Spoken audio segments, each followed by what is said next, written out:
sir kahit sa video Ayan, sir. Ayan. Okay. Ayan. Okay guys, no, hello po. Hello sa inyo. Huwag ako masyado maingay pala. Apartment to. Okay. Nandito tayo ngayon Gapan Nueva Ecija. No? Si Sir yung last ka-airsoft natin. Ka-airsoft na tawag ko sa'yo, sir. Si Sir yung last ka-airsoft natin ngayon for the day, no? Grabe ang traffic. Lahat sinabak namin dito sa norte, no? Ito kasi side talaga ng Nueva Ecija na to.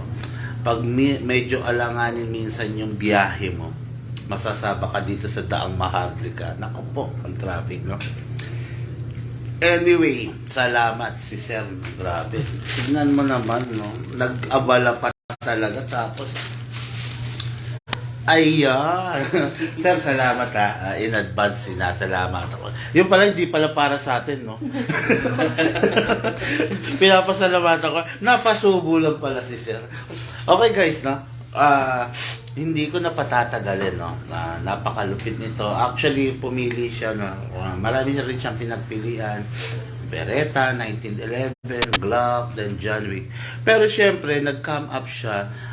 Lagi ko sinasabi, no? Importante na yung mapipili mong unit is yung gusto mo talaga. Yung talagang pagkahawak mo, ito nga, pagkahawak ni Sir, napakasakagad siya eh. Nakasa niya agad eh. Ang bilis ng kamay, hindi ko na napigil. Hindi, okay lang yun, Sir. Okay guys, no? Dali, nasa na? Ba't ayaw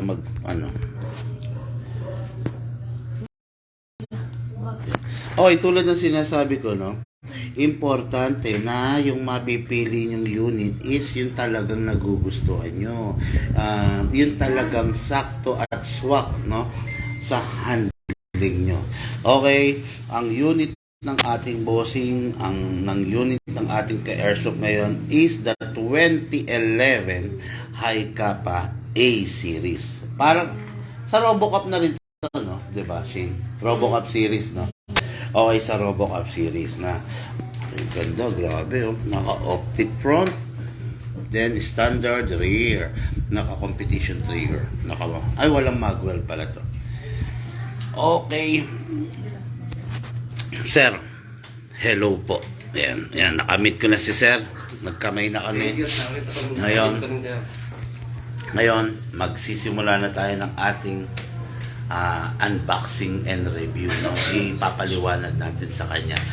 Samahan nyo ako, pati kayo makinig para matuto rin kayo. Okay? Shane. Okay guys, no? As I was saying kanina, yung unit na to, hindi against the light. Hindi pa. Yung unit na to is the 2011 Hi-Capa. Okay? What good and special about this unit is ito. Alisin ko muna yung magazine. Para ka na rin naka-fix barrel dito. Bakit? Kasi yung barrel mo, merong something na nandito sa harap na humahawak. Hindi katulad ng ibang mga unit na pag kinasa mo, yung barrel halos kumakalog left and right na. Yun ang advantage nitong unit na to. Kaya ganito kasi yan guys, no? Bawat unit may advantage and may disadvantages, no? Ito, oo, sige, masasabi natin na caliber 45 to, oo, malakas to. Pero yung pagiging malakas niya, nako-compensate, no, nitong part na to kasi hinahawakan niya yung barrel. So, yung barrel, ang movement is forward and reverse lang.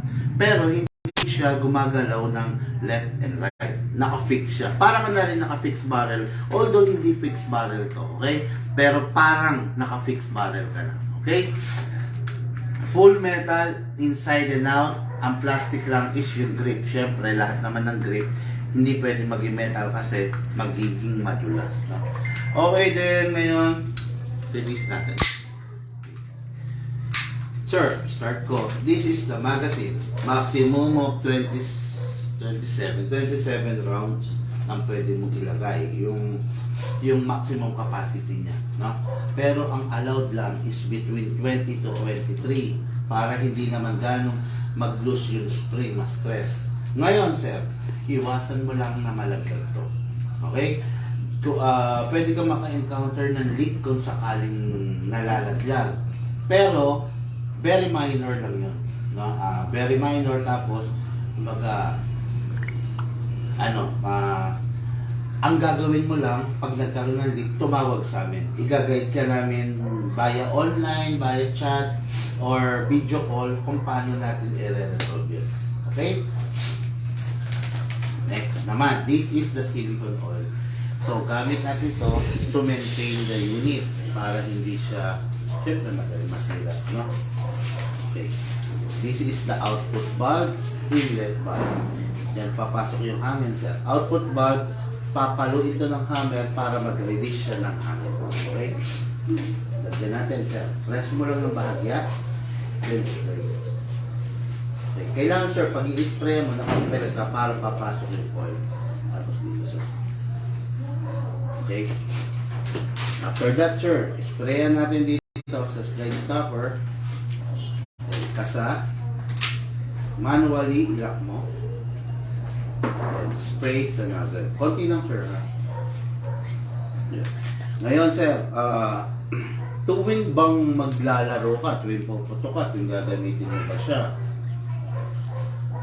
i-spray mo. Hindi. At nakikita mong basa pa siya sa mga oil, hindi mo. Wag muna kasi sir, manggigitata lang siya, di ba?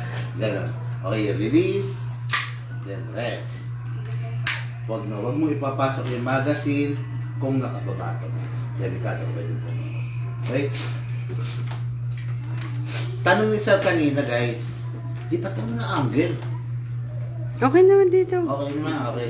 Medyo parang gumagalaw-galaw, no? Parang hindi, parang nakabipad lang ako eh. Dapat nag-stand na lang ako. Okay. Tanong ng ating ka-airsoft kanina ni Sir, no? Huhulihin ba yung airsoft? Huhulihin, yes. Kung lalabas ka ng bahay mo sa kalsada, sukbit sa'yo, or dala-dala mo, huhulihin ka. Pero, kung lalabas ka ng bahay mo na nakalagay siya sa gun bag, hindi. Ayan. Okay. Huhulihin ba ako kung dala ko sa sasakyan? Kasi may sasakyan si Sir. Kung dala mo siya sa sasakyan at naka-gun bag, ganun pa rin, hindi ka huhulihin. Pero kung nasa labas siya, nasa dashboard, nakita, may huli ka. Ay, hindi huli. Kumpis ka. Kasi walang batas pa na sumasaklaw sa airsoft. So, wala ka pang kaso. Kaya hindi ka hulihin or hindi ka i-detain. Not unless na meron kang ginawang krimen. Yung mga usapan niya, sir. Pero mukhang matino naman to si sir. Hindi gagawa ito ng krimen.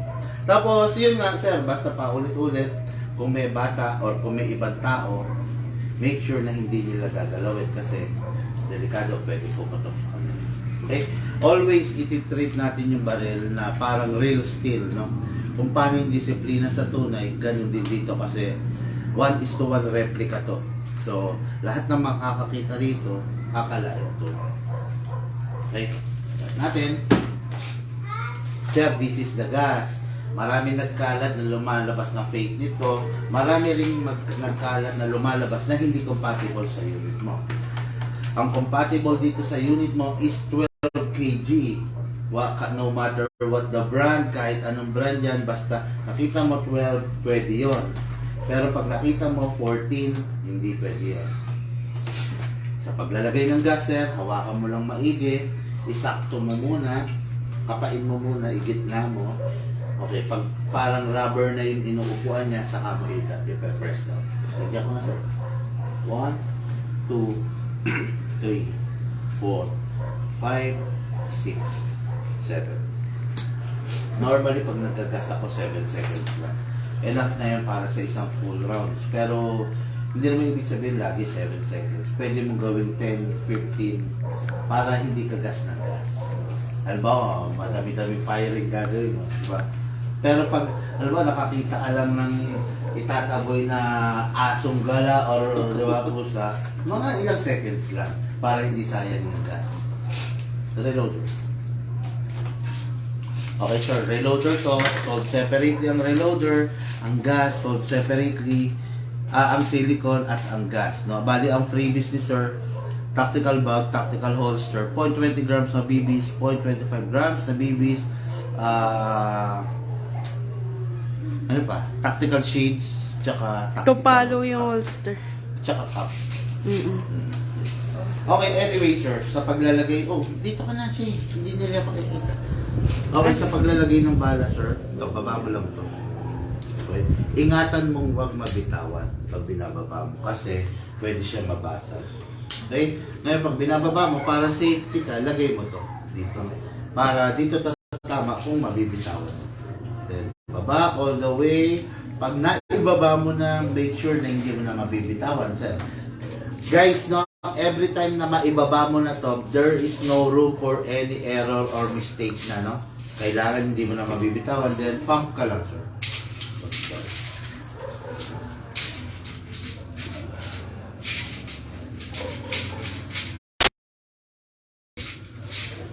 Okay, dito na natin pupunan, sir. Kakalugin lang natin para maalis yung mga bumi. Para magpantay yung BBs. Left, right, left, right, left, right. Magic. Kailangan wala. Okay. Then, loaded na. Ngayon, magpa-fire na ang ating... Okay. Okay, sir. Ngayon, magpa-fire na ang ating airsoft, sir. Firing, sir? Okay pa. Sige, sir. Sir, dalawang kamay. Okay, firing.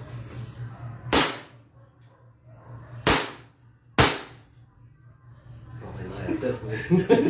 Mainit. Sige, sir. Kaya, gusto natin makita kasi mag-open slide eh. Sige, sir. Hanggang mag-ubos lang, sir. Ay, sorry.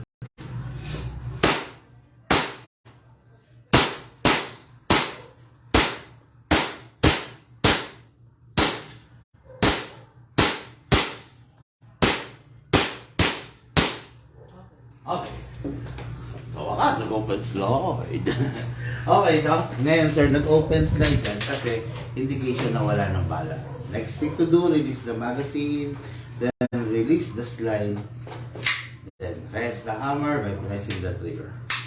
Yan. Okay. Tapos, sir, kung gagamitin mo ulit bukas, o sa makalawa, o sa susunod na araw, huwag mo nang pakawalan yung hangin. Pero kung matagal mo talaga hindi gagamitin, weeks or months, magbabakasyon kayo or pupunta kayo sa ibang lugar, pasingawin mo, press mo lang.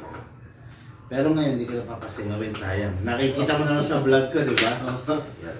Okay guys, now with the lifetime service warranty